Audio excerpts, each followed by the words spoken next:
I'm Alan Banister. My birthday is February 10th, 1943. I was born here in New London, Connecticut. I was raised in a military family. My father was in submarines in World War II, and we traveled all over the country with him in his different stations. I attended the university, which was a land-grant college, and as a result, all males were required to take 2 years of ROTC, Reserve Officer Training Corps. At the end of the 2 years, we were deeply into the Vietnam War, and I was debating whether I should do Navy OCS or just continue with the ROTC at the university. And I decided to continue with the ROTC at the university because it was very convenient. They paid me some money. I didn't have to go anywhere, didn't have to pass any tests. And at the end of it all, I knew that I would probably be in Vietnam. I had no particular issue with that at that time. And so when I graduated, I received a commission in the Army, U.S. Army. Corps of Engineers. My background at the university was in mechanical engineering, and I thought that was appropriate to be in the Corps of Engineers. I signed up basically for the 6-year reserve program. I went into the active duty and was sent to Fort Belvoir for Engineers Officers Basic School. Immediately after Fort Belvoir, I was sent to Vietnam. There were any number of conflicting orders that came down from the Army while I was getting close to the end of EOBC. And it ended up that instead of going to Germany or Thailand, I ended up in Vietnam. I was exceedingly fortunate to be assigned to the 497th Engineers Group in Cam Ranh Bay. It was, and probably still is, the only port construction company in the entire U.S. Army. And that was right up my alley. I loved the water, of course, and wanted to be near the water and on the water, and there we were in Cam Ranh Bay on the water. Our job was to build an offloading facility for the Americal division, which was to come in a few years after I arrived. I arrived there in the summer of 1966 and spent a year in Vietnam as a platoon leader, supply officer. I wore a lot of different hats, but that was my first duty station. So I think you touched on it before a little bit, but if you could just share again, you mentioned your father being in World War II. Is that something that like caused you to want to be in the military? Your dad's experience? Well, my whole family, the men in my family, my grandfather, for instance, was in the Spanish-American War. He was an attaché to Paris after the First World War. My father, as I said, was in the Second World War. So there was a general family expectation that I would go into the military. And so I had really no issue with that. It was pretty clear to me that I would have preferred to be an officer in the military. Having grown up as in a Navy family, I knew the differences between being an officer versus the enlisted.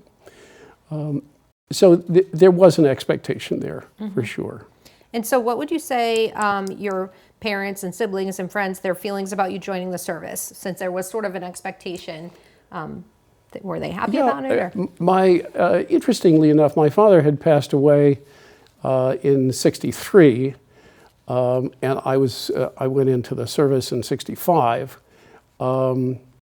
So there was a general feeling that my family was proud of my decision to go into the military and participate. And national service was fundamental to my family. Can you share a little more about your first assignment after basic training? Yes. I was sent immediately to Vietnam, and there are some deep memories of that time. It was a full year in Vietnam. I had never really understood why the Corps of Engineers was a combat branch until I got to Vietnam to understand that basically when the infantry decided that they wanted to take a particular beachhead, the Corps of Engineers went into that beachhead first to clear the area, prepare it for the infantry. So that was not my primary role, however, while I was in Vietnam. Our primary role was building Cam Ranh Bay as an offloading facility for the Americal Division. And I learned so much from the NCOs in the Army. It was really quite an education for me. And after my year in Vietnam, I was glad to leave. How were you received by your family and community upon your return, and how was that readjustment back to civilian life for you? Well, it was. Those were interesting times in our country. There was a very strong flower power movement. A lot of hippies and a lot of anti-war sentiment in our country, and so the reception that I got when I came back to the U.S.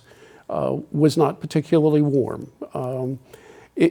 That's not to say that I wasn't warmly welcomed by my family and my friends. I certainly was. But the general tone in the country was very anti-war at that time. How did service impact you? Well, as I said, I just learned a tremendous amount while I was in the service. I think one of the great advantages to serving our country in the military or any other way is the different people with whom you contact. I rubbed shoulders with so many people from so many different ways of life and parts of our country. That in itself was a real education. I learned a lot while I was in the service, particularly in my working with my platoon sergeants and my NCOs. They were just so knowledgeable, and it was really a good education. I think the contrast that I found was when I entered industry after I got out of the service. The contrast was remarkable because I was a company commander. After my time in Vietnam, I went to Fort Hood, Texas, and was a company commander there. And I was responsible for a lot of people and their lives and livelihoods. in addition to whatever mission we had as an engineering company. Did you continue any friendships after the service that you made? I certainly did, and have made several attempts, and I have heard, as a port construction company in Vietnam, there were 11 officers in our company, which is very unusual. And we all lived together, and just a great group of people from all over the country. And I tried to stay in touch with them, but over the years we've lost contact. It's really an unfortunate thing, and I often go on to social media to see if I can search out some of these old friends. Mm-hmm. I have gotten an interesting phone call from my first sergeant while I was company commander in Fort Hood. I got a phone call from my first sergeant who had gotten together with our company clerk. And the company clerk and the first sergeant called me up one day. It was delightful. Oh, that's nice. Yeah. Are you part of any veteran organizations? I have become a part of Veterans for Peace. And that really came out of my reflection on our time in Vietnam and whether we should have been there or not, and believing that this organization, Veterans for Peace, fit much more my particular philosophy, living philosophy at this time.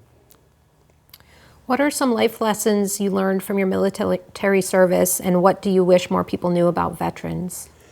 Well, I think there's an underlying misunderstanding about being in the service, and that war is the underlying reason for being in the military.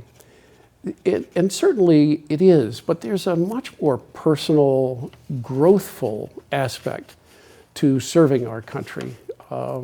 I found there was just tremendous growth. I think you sort of just touched on this, but is there any other message you would like to leave for future generations who will view or hear this interview? National service, I have always believed that national service would be a very beneficial aspect to our country. European countries have required national service, and I think it gives us a better understanding of our country, the diversity within our country, not only the geographic diversity, but the personal diversity